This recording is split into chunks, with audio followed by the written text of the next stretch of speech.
Ladies and gentlemen, thank you for joining Setting the Pace, Retail Trends to Watch in 2021 with Ethan Cherinovsky, VP Marketing at Placer.ai.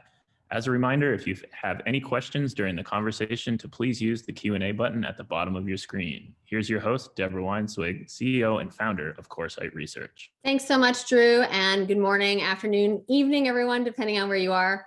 I'm thrilled to be here with Ethan, who has become a regular guest, as many of us have questions around location analytics, really across retail, residential, commercial, really kind of throughout our everyday lives, based on what we've seen and, kind of our recent past and trying to project that forward. And Ethan always has a very interesting take on all of this. In terms of what we're seeing on, kind of the digital side here, there have been a lot of questions from retailers in terms of, those who are D2C moving from kind of online to offline. And Ethan's got a really interesting take on that. Today we're going to talk about some of the winners and losers as, he sees them, in the future. And what are the real drivers for change? Brands, sectors, who's struggling to keep pace and what is it that they need to keep pace? And then also looking at, and this has been a really interesting topic. We've spoken to many, kind of executives about this in the past week, is this move from kind of, urban to rural and suburban, and how that's going to change, cities or not, and change shopping or not. So with that, Ethan, thank you for joining us. It's always interesting, and there's a lot to cover today. So I know we'll move very quickly through this. So do you want to talk a little bit about Placer and, kind of, I see Placer in the news all the time now, but I think it's because we need a lot of this data that we just haven't had access to. Yeah, absolutely. And again, it's such a pleasure to be here and get to kind of do this again together. So I'm really excited about that. And to give a little background on the way we view the world and kind of what that data set includes and the lens that we provide is the first step for us is we're observing a panel of devices. So it's 30 million devices throughout the United States. Critically, it's all anonymized aggregate data. So we're not looking at any personally identifiable information. We are GDPR and CCPA compliant. The next step is we take that panel and we analyze it with machine learning and AI algorithms to normalize the data and extrapolate out what that means for the wider US population throughout any location in the US. And then finally, we present that data in a range of different reports in our dashboard. Now, critically, everything we have is we are a SaaS product. It's sign in and kind of get the full access to what we have available. And if you look at the next slide, we're covering everything from visit counts and visit trends on a location or on chain level, for, again, any of the major chains, any location, anywhere in the US, true trade areas, cross-shopping, traffic routes, cross-shopping patterns, and more. And then finally, when this last slide of the introduction, we have a lot of this available for free on our website. So we have a free version at Placer.ai for anyone who wants to kind of get a taste for it. But then we also have even less, challenging to access, a section on our website called The Square, where we have a whole series of free tools that you can access at any point. And the whole idea for us is we know how game-changing this data can be. And it's sometimes just getting that little taste of it can really whet the appetite and give a sense of how you might use it. So Ethan, you've shared some really interesting data with me. And while we're kind of just about 2 months in, let's call it, what is it that you're seeing here? And, you and I have talked about the home space pretty significantly, but what stands out to you? So I think when we looked at who we thought was kicking off the year with unique levels of strength, so there's obviously lots of brands you could talk about. There were a handful that really stuck out for us. And like you mentioned, kind of the home space has been really exciting.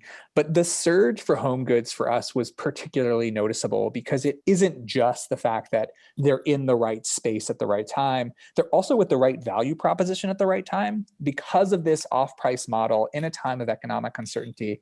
And we say this all the time, but it's so important to kind of consistently emphasize that even if COVID ends tomorrow, and God willing it does, however unlikely, there is going to be a much longer term effect in terms of an economic impact. And so that uncertainty is going to last, and therefore these brands that can serve that audience effectively are going to have a unique advantage. But there were other brands that really surprised us, in a positive way as well. I mean, looking at Target, the idea that they could be up year over year in terms of visits is really incredible, because it's not just that they're a good brand and they're doing well, but there's two shifts that kind of give that jump added value. The first is Target was doing really well last January. So this isn't a strength on a weakness, it's a strength on a powerful strength.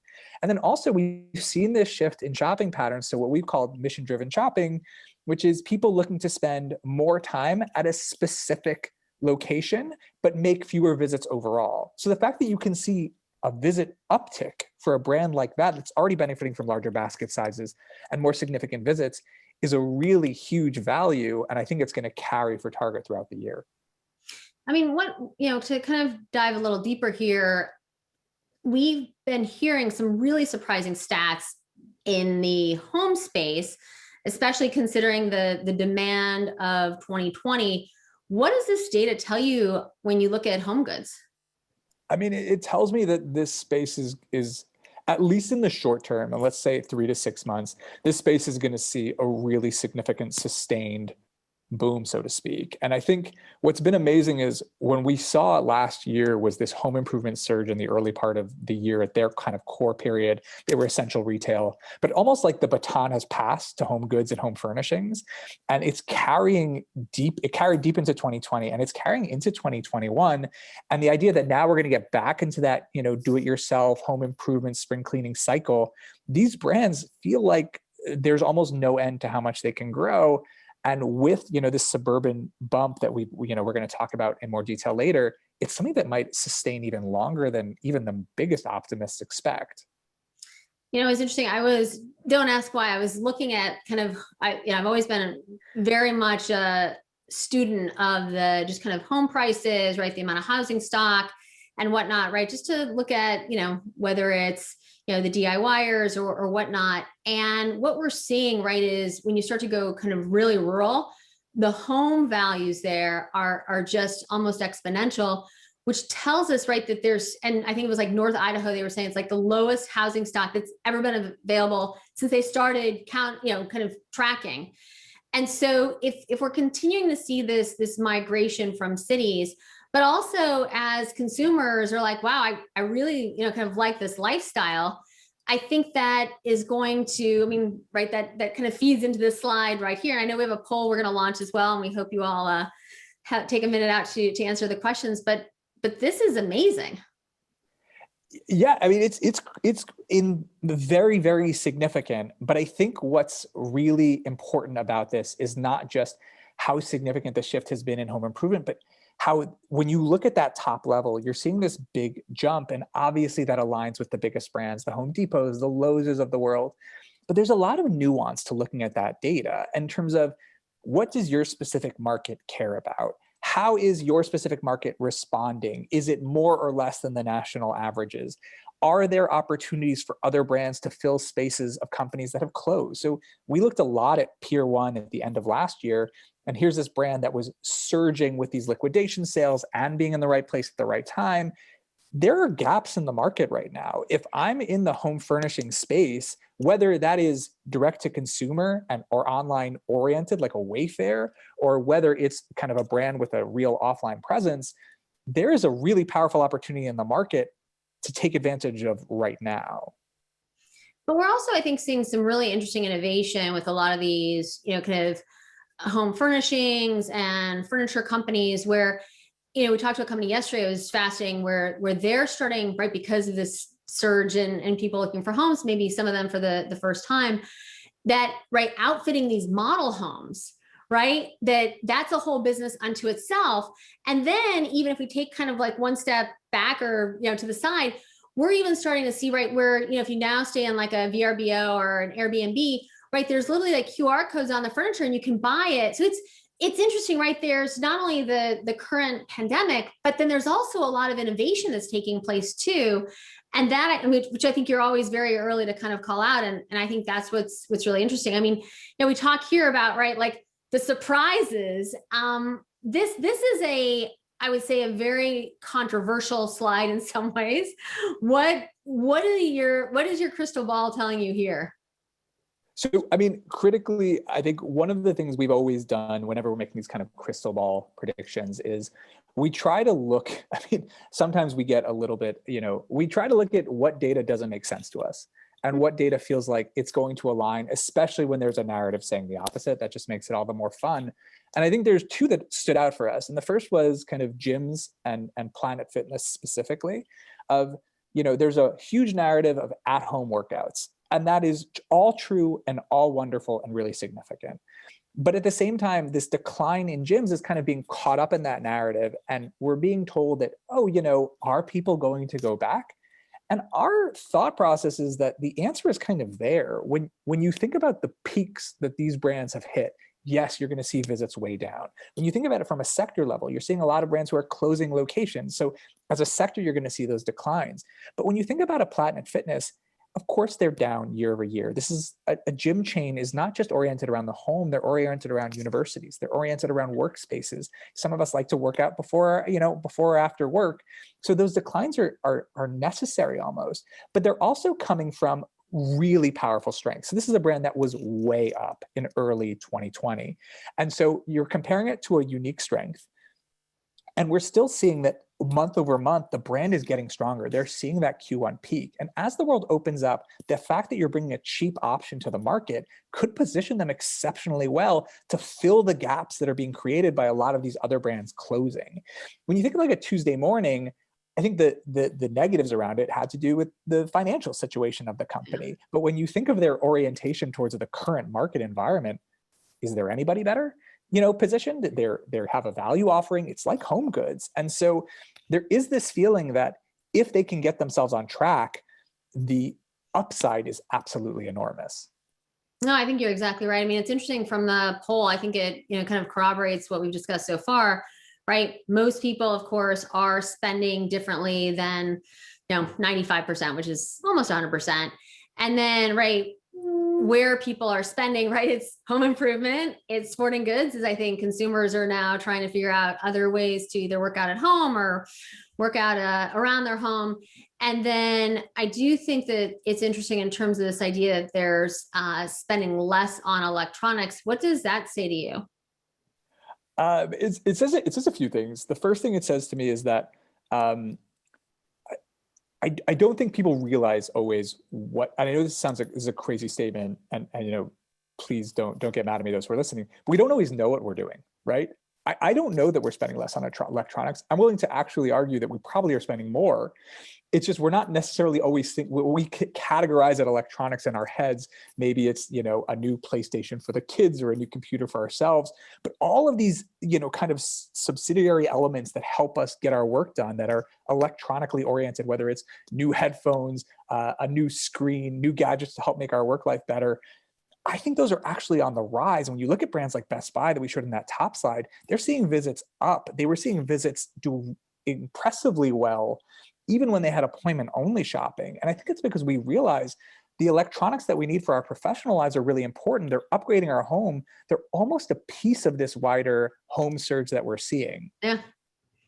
No, it's really interesting. And I think that, right, the question on the poll as well, right? Do you expect these changes to be permanent, right? I don't think anyone necessarily knows, but certainly a large proportion do expect. I think they say, hey, it used to be like 21 days to make a habit. Now it's 66 days, but we've definitely had several iterations of 66 days. And so this idea of what, some of these changes are ingrained in us. And I think this, this to me, the mall had been challenged, right? Going into, unfortunately, as someone who very much enjoys spending time at a mall. And I think that, we have seen some really interesting announcements by some REITs who may be exiting the US market, and just, and then others whom you've called out and as we've spoken, right? Like American Dream, who's just had like really interesting traffic trends. What does this tell you? So I will admit off the top that I am among the more bullish about what the future of the mall is. And that goes for, I think there's fairly wide agreement that what you're seeing in this index is Class A malls. I think there's fairly wide agreement that Class A malls have a really unique role. They're growing, they're expanding, they're going to do well post-pandemic. The pandemic was kind of created in a lab to be a challenge for the mall, and that there's fairly wide agreement that these are the malls that are going to bounce back best. But I think even when you look further down to that B and C class, I think there's a lot of reasons for excitement. And it's because there's a lot more willingness to rethink things and not view the mall the way we always did. So not every mall needs to be fully retail oriented. Not every mall needs to be in that classic format. You can anchor around different things than you did in the past, and then fundamentally rethink the experience you provide. And my favorite example is things like co-working spaces or an Industrious. If you build a mall around a co-working space, it changes the way you can view tenant mix. All of a sudden, a Staples concept in a mall makes a ton of sense, and a CVS model makes a ton of sense, and a little grocery format makes a ton of sense. And it allows you to take that box, which is essentially what a mall is, and reimagine it to fit the purpose that that specific community needs. But what makes this super exciting for us is even when you're looking at that Class A mall, they're already thinking differently. So the Westfield Garden State Plaza, and I'm a Jersey boy, so forgive me for going home with this one, but they announced in 2019 an upgrade that was going to include residential and office. Why? Because they want to bring people in the middle of the week. And if they can have more people in the middle of the week, a weaker point for them, if you look at their actual kind of day of week visit breakdown, that's a huge opportunity to not just return to where they were, but to actually go to new levels that they hadn't hit yet. So I think there's a lot of reasons to be excited about this space. Well, and also too, when you talk about malls like that, right, they are in some ways benefiting, right? So let's say they had an occupancy rate of 92, 95, but as they are kind of filling out that 5%, or even maybe thinking about retenanting, there are many retailers who are, thinking, wow, now is the time I need to really push on that string and get into that mall. So that's also really interesting. And I think that the role, right, we'll know a lot more in 12 months, but the role of like an A, B, or C, right, the C mall may end up being, right, like where we go to get our groceries, or maybe it's more services, right? I always, to me, right, the future of the mall is really around healthcare services. But I do think that the mall's almost, right, like self-select, and it could be, geography, et cetera, where they play. But I think that, they all, many of them win, and there will be those that don't make it to the other side. But I think we'll have a much healthier kind of mall, kind of ecosystem, and really an infrastructure for retailers as well. I don't, what do you think about the future of the A's, the B's, and the C's? So I love what you said in terms of the A's, the B's, and the C's, especially regarding DTC. Like, I love the idea of these new brands coming into malls. And we talk all the time about, Everlane's CEO saying that, with the worst kept secret of online only is that it's not profitable. And the challenges are why it's not profitable. Distribution's a challenge. The returns are a challenge. The eyeballs, the cost of grabbing those eyeballs online is a challenge. And this is a way of finding a channel that can augment your online strength. And I think we're about to see this really exciting period where we have more brands that have 10, 20, 50 locations, and less that have hundreds or 1,000 plus. And that's going to create a more diverse mix, which makes malls fundamentally more interesting from a regional perspective. And, we say this all the time. Like, I grew up in Allentown, Pennsylvania. 20 minutes one way was a mall that had a specific tenant mix. 20 minutes the other direction was a mall that had the exact same thing. Yeah. That's not interesting. That's all competing. If we diversify the mix, and that means C-class malls shifting their focus, that creates something that can provide a win-win-win. The malls benefit because there's less direct competition. The retailers benefit because people are coming for them and they're getting a diverse mix. And we as consumers benefit because not everything is providing the same thing. We can go to different places for different needs. I have to do a shout out to Brookfield, because we had several, let's call them lighter luxury companies, early on in the pandemic, who were really struggling. And they're like, we've got some space, let's kind of aggregate them. And maybe in the New York area where we'll have those, kind of brands that might, kind of be more appropriate for that aesthetic. And just this like real innovation, right? And just this like agileness that we hadn't really seen. It's like, let's try it. If it works, great. If it doesn't, we'll try something else. And so I think that's definitely kind of, what you're, kind of been referring to. I mean, here's a great example, right? I mean, Warby Parker, right, is, kind of the poster child for exactly what you're talking about, Ethan. Yeah. I mean, there's this idea of what you can gain from from being offline. And I think the result of the big upside of what you can potentially gain, and the brands that have succeeded, who have kind of set out that path, I think you're going to see a lot of expansions, and they won't necessarily be, Nike announcing 200 some odd stores, but there are going to be a lot of brands looking to expand their presence. Even think like a Wayfair. How crazy is it to imagine Wayfair going from 2 locations to 20? I don't think it's that crazy, and I think it's a really exciting model for the brand. How crazy is it to think that an Everlane is going to go from a handful of stores to 20, 30, or Untuckit, or any of these brands, Floor & Decor announcing that they're going to expand. I think there are clearly a lot of brands that need to right size and kind of limit the number of locations they have. But I think there's infinitely more that are going to look to take advantage of this moment in time and expand their retail presence. The big caveat here is they're not going to view it just as retail. They're going to view it as the ability to accomplish multiple goals with a physical location. No, that's really interesting. We have a lot of questions that have come in, so I want to kind of integrate a few of those. But one is around kind of digital sales, which I think refers to the slide quite well. So with digital sales expected to comprise 40 to 50% of a department store revenues next year, up from 24 to 33% last year. How do you see this impacting department store formats? How can department store customers, kind of get this to work too? But I mean, I think that based on what you're talking about, right? I mean, department stores themselves, I mean, they're like a mini mall, right? So they've got all these brands, right, that they themselves can curate. It's a fascinating question, and I think one that's really critical. I mean, how do you think about the future of the department store, especially in a D2C world? So I think, first of all, look at a brand like, Neighborhood Goods, which is a brand that I know a lot of people have a real affinity for. We've certainly loved the model of. And it's this idea of how do we create a new and more exciting department store? I think even look at Target. Is Target not a department store?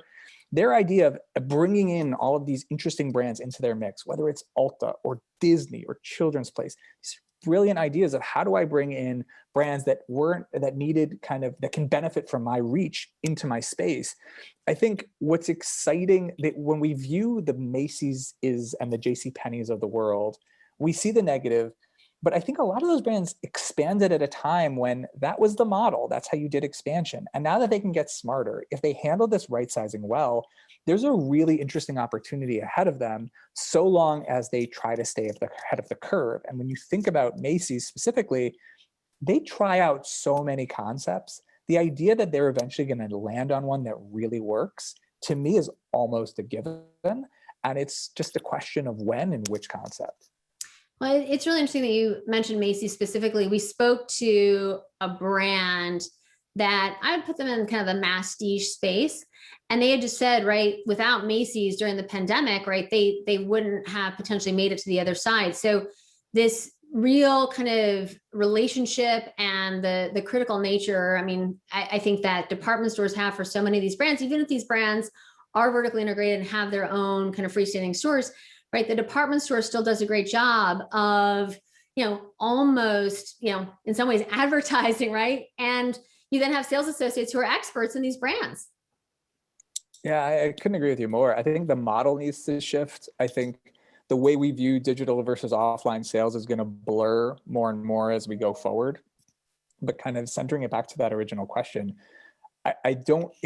interestingly, even as e-commerce has surged in the last year in this kind of perfect environment for everything e-commerce does well and offline commerce kind of struggles with, you're seeing more than ever how important locations are. And locations can be a partner to sell through, and locations can be an own location. But I think you're seeing those values come to the forefront. No, I think that, so Ethan, thank you for accommodating, because this question we get asked now every day, multiple times a day. And I think that we really need to look at data, because that can help explain what we think we're seeing and then what we're actually seeing. Because if a few friends mention, oh, we're going to move out to the suburbs, everyone's like, oh my gosh, right, there's this like mass exodus.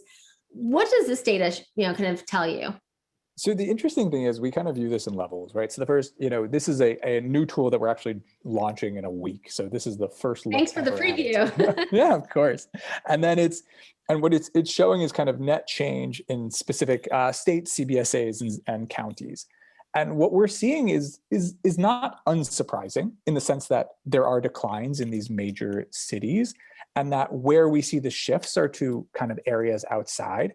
But I think what we're seeing is not a massive change in terms of 100% of people are leaving New York. That's just not how it works. It's a much more nuanced shift where people are moving from city centers to suburban areas or to other nearby CBSAs. And I think that tells us that there's still an orbit around major cities. It's just likely to be populated in terms of residents. There's going to be shifts. And so this feeling that, a certain demographic is leaving the cities, I think is really real, and it's rooted in truth, and it's likely going to continue. But I also think that kind of the alarm or concern is overstated, because these spaces are going to be filled, and it will likely be a very good thing, both from an office perspective and a retail perspective. It's interesting. One of the questions in the queue, and thank you, was, we'd love to hear about parents and families, because obviously there's a lot of spending and certain ages, and we have seen a significant decline, at least last year, in the birth rate. How does that when you start to kind of knit this together, what do you think is happening from a real estate perspective, from a retailer perspective? What do you think is, kind of hot and not? Yeah.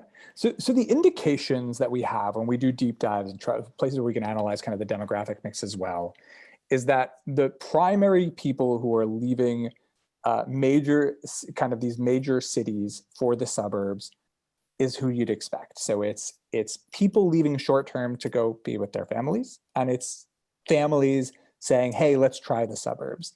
Do I believe, and again, this is one person's speculation, that the young families leaving the city coming to test out the suburbs are going to go back? No, I think a lot of them are going to stay in the suburbs. There's a value to it.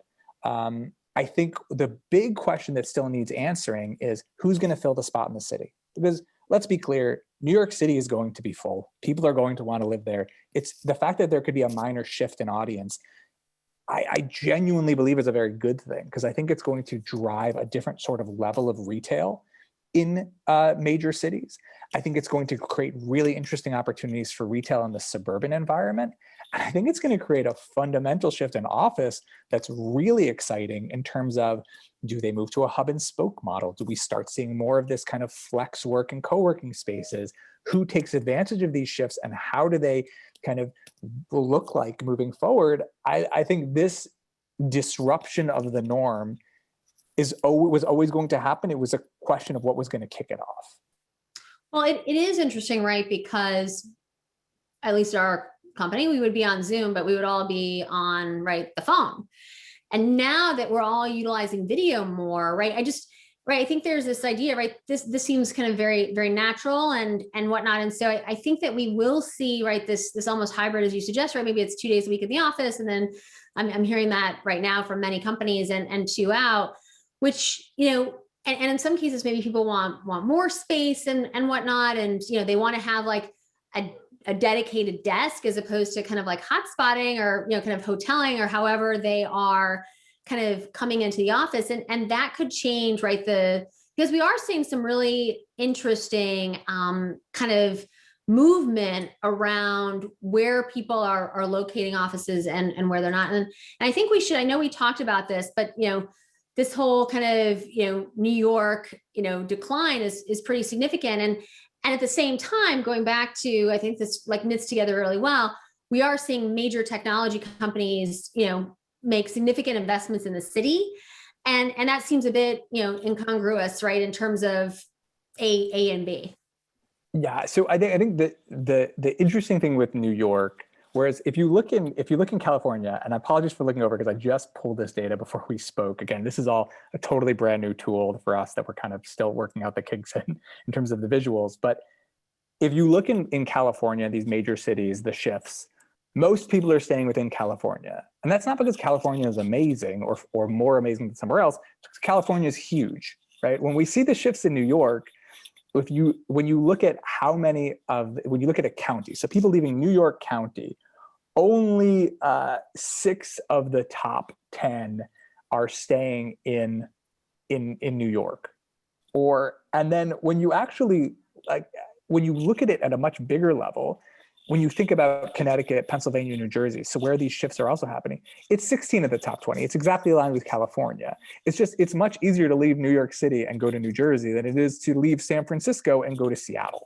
And so I think, we need to understand the context, and that people aren't going, there are clearly, and it's an important demographic to be aware of who's leaving and going to Florida and who's leaving and going to Phoenix and Colorado from these major cities. But for the most part, it is this suburban shift, which makes you believe that the core role that the city plays is still alive and well, in the sense of like a center of orbit. It's the sun that the suburban areas are revolving around. The question is, are we going back to the office 2 to 3 days a week? Are we going back 5 days a week? How do those shifts, even that nuance, could be fundamental to applying a new type of strategy from an office perspective and also from a retail perspective? No, I think that that's really critical and makes a big difference, especially if we think about, who's shopping, kind of, the outlets. And if you think about, right, from a tourist perspective, right, these were top destinations for tourists. And so it's a topic that we haven't really been able to dive too deep into, but with this continuous, probably throughout, let's call it 21, which, takes me a minute to kind of like, right, for tourists to kind of start to, return at some level. Where are we seeing, right, the consumers come from for the outlet? And is that what you would have expected? So I think we were, not tremendously surprised, but in some cases surprised at how well the outlets did. And clearly they have advantages. They're outdoors. They're generally value-oriented versions of the retailers that we love. So those are two really nice polls. But when you look at Woodbury Common, it was really close to normalcy throughout. I mean, that was, especially in New York, that was a really impressive return late in the year when it was winter and the weather wasn't so great. But I think one of the things that we're kind of grappling with is, how does this relationship between the outlet and the mall evolve over time? So are they inverse? Is it that outlets are going to do well in certain situations and malls will do well in situations?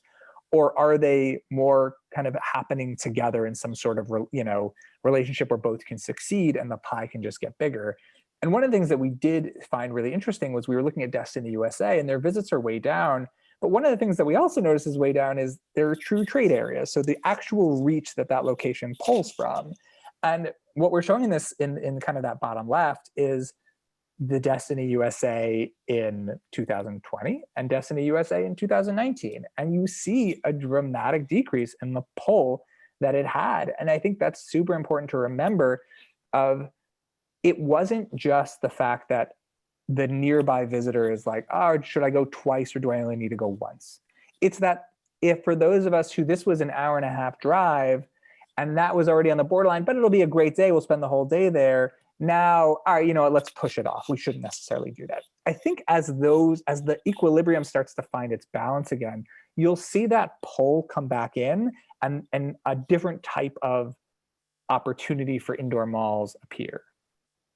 I mean, to me, I've always been surprised how low F&B is here in the US.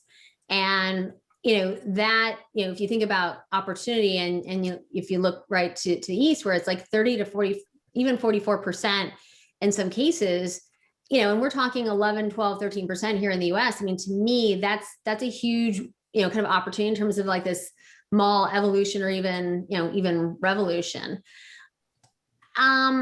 If we think about and we look at some of the kind of foot traffic changes, and if maybe we can even just fold into that, what you're seeing in, whether it's casual dining or, kind of fine dining, how are those kind of foot traffic changes, is this what you would have expected? Is this, not what you would have expected? So I think for us, we tried to think broadly in terms of what are the trends driving these shifts. And so when you think of the kind of sit down dining, it's clearly being affected by the fact that we don't want to be around a lot of people at once for an extended period of time, which is what the sit down dining experience is. And so that's going to be affected. But there's also this economic uncertainty. So should we go to that restaurant that's a little bit more expensive, or should we just, order from McDonald's for that night where we just need to order in, or go to the grocery store and cook at home? And the interesting things about those trends is that for us, and there's a whole range of others, they have different levels of likelihood of continuing or falling off. So when we think of something like, the wider period of economic uncertainty, we don't see this ending till potentially deep into 2023. So this isn't something that's going to, go away all that soon. There was a significant economic impact to COVID that will likely last. When we think of something like mission-driven shopping, where I'm going to go to, if I was going to Costco once a month, now I'm going once every 6 weeks and I'm really stocking up, is that something that's going to continue? Or I'm going to go to Costco, and normally I would go to Costco and I'd also stop at Trader Joe's to get these 10 things that I love at Trader Joe's, whereas now I'm just going to go to, whatever supermarket or Costco that I love. We don't see that continuing. I think you're going to go back to these multi-stop trips, the ability to kind of get lots of things done or not have to be oriented towards a single location. And so that's going to shift back. So what's really important is to understand the trend within context. So there's some trends that are likely were happening before COVID and are going to continue after COVID, maybe had their speed picked up. There are some trends that were caused by COVID and are likely going to continue or be exacerbated. And there are some trends that were caused by COVID that as soon as COVID goes away, so do in theory these trends. Well, you've also seen, right, many of the, executives have been thrilled because they've been able to kind of fail fast, fail forward, kind of this agileness and trying new things. And it's worked incredibly well. If you think about, right, BOPUS and curbside and pickup and many other initiatives, right, how to kind of engage with the consumer, thinking about loyalty in new ways. I mean, it's really fascinating. I mean, I can't wait to see on the CVS side with, really the part that they're playing in terms of delivering the vaccine and the traffic. And I mean, I have to say, I hear positive, kind of comments every day, all day about CVS. And, how do you think that, maybe if you didn't have a CVS customer before and they go to CVS to get their vaccine, does that change their relationship with how they think about it? And, if we think about kind of consumers, I mean, I've always thought of the drugstores as, right, like your community center, right? This place to kind of go and chat with your neighbors and just kind of get caught up. How do you think the role of the drugstore in general changes? And maybe if there's anything specific to CVS that you're saying? So I think the drugstore becomes much more central to the experience. And I think it's going to be really interesting how CVS, Walgreens, and others do over the coming months. I think CVS is one of my favorite brands. And this is both as a kind of a consumer and also as someone who's kind of looking at the space. And the reason is because they are both really smart about the decisions that they make, and they have a really interesting model to take advantage of almost every decision. And so what I mean by that is if you look back to 2019, they launched health hubs.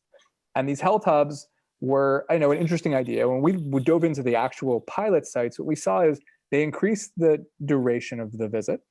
And those visits come at off-peak hours because they're appointment shopping, right? So if I come into 12 p.m. to a CVS on a Wednesday, it's going to be fairly empty. CVS's normal peaks are, 7 to 10 and 4 to 6.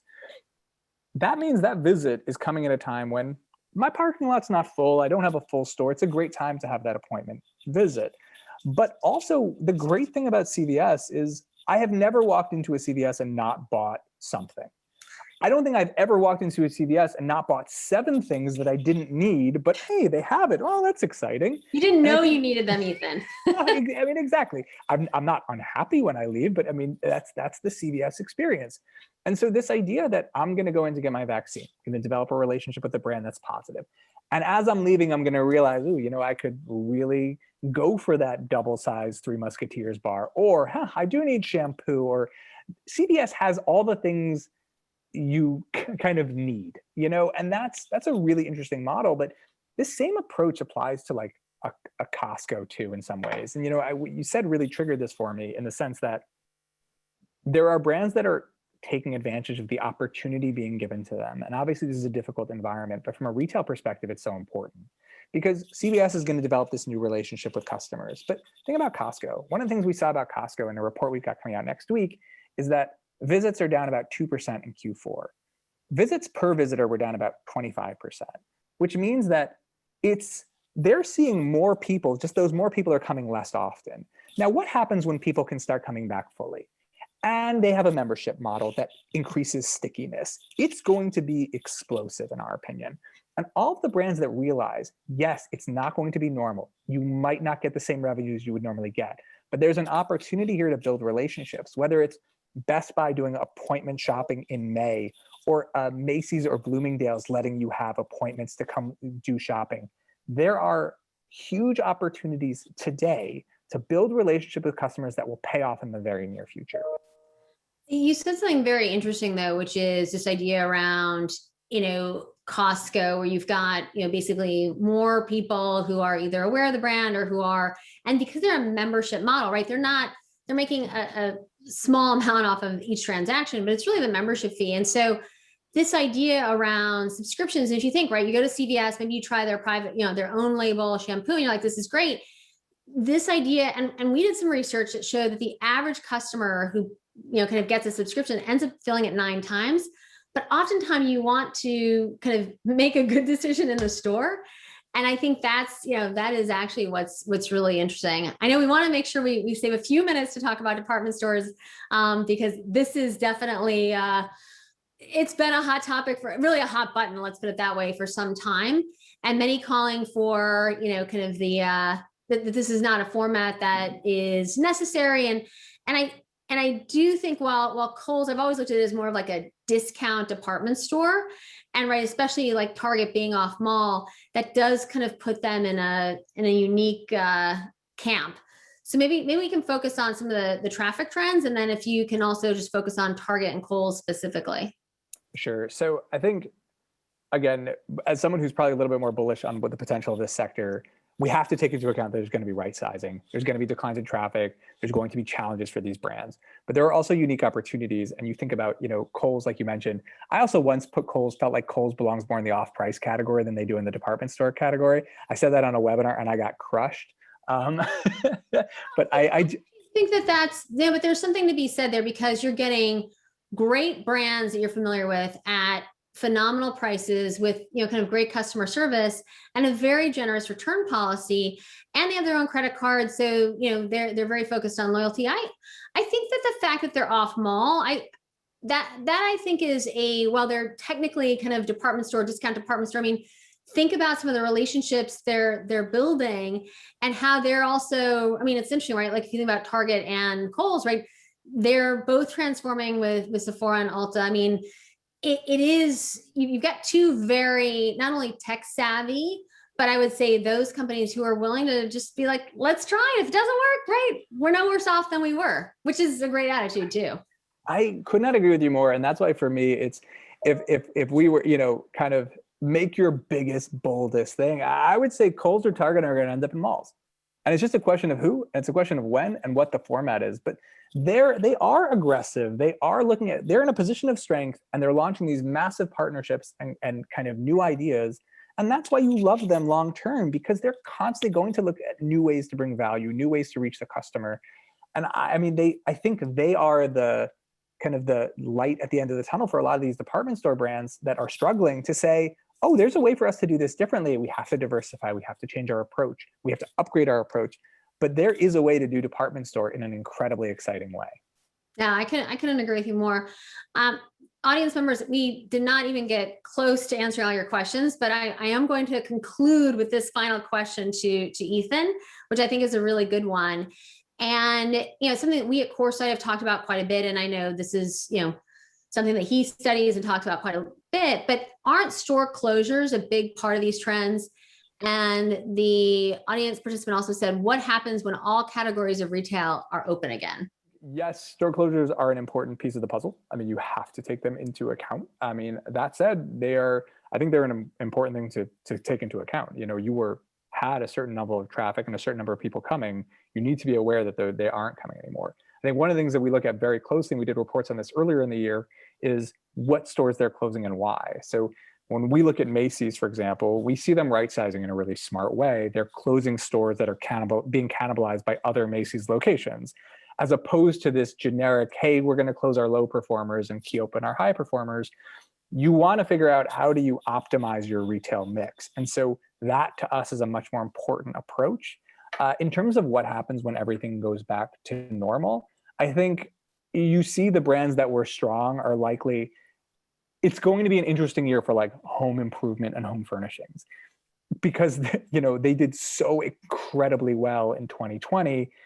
How do you really compare them and grade them, their performance in 21 and 22? You're probably going to look to 19 as some sort of a mark.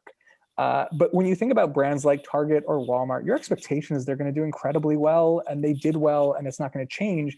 I think there's some sectors, grocery and wholesale, I think are really interesting because of the variety of products they do, because of their alignment with current trends. And I think there's some sectors that you just feel really good about, and there's others that you think are probably going to come back to earth a little bit. Yeah, no, it's going to be quite interesting. And I think that the face of the mall, the experience of the mall, and then, kind of on mall and off mall. And lastly, right, I mean, we've seen some really interesting partnerships and support, I think, from the REITs. So this like landlord tenant, right, these challenging relationships. I mean, they really are kind of very much partners now as they progress through, let's call it through the rest of 21 and into 22, versus in the past, it was about how to extract more rent. Maybe Ethan, you can just conclude with your thoughts there, because I do think it's really critical. I think this is kind of the one of the things that we feel really strongly about as a data company is there are these leveling out periods where all of a sudden kind of we can quote unquote kind of cut some of the nonsense and have a really direct relationship. And I think part of the entry of like data into this mix is that it allows a real and open, honest conversation, because when you remove elements of distrust, you can have deeper and more interesting types of partnerships. So I think the reset that COVID provided, the introduction of more data and more kind of visibility into the mix, actually allows for a different kind of conversation. And I think the CRE, the commercial real estate, the retail real estate community is ready for it and leading the charge. I think the retail community is ready for it. I think it's going to create something much better. Apologies, maybe it's good to end on an optimistic note. It was a really hard year for retail. It was a really hard year, but it could reset things in a way that the future is incredibly bright, and even brighter than it could have been without COVID. Yeah, well, I feel like we just scratched the surface. We didn't even get through all the slides. So we will be writing co-authoring a report with Ethan on our conversation today, and also elaborating more. So thanks for the questions. We'll make sure to address them there. And as always, Ethan, thanks for your great insights. And we will have next week's webinar will be on Wednesday, March 3rd, and we're going to talk about why point of purchase needs a new communication strategy, and that'll be with Ring Central. So Ethan, thank you as always. I'm left wanting more time with you. Thank you so much, Deborah. It's a pleasure as always. Thank you. Take care. Talk to you soon, and see you soon.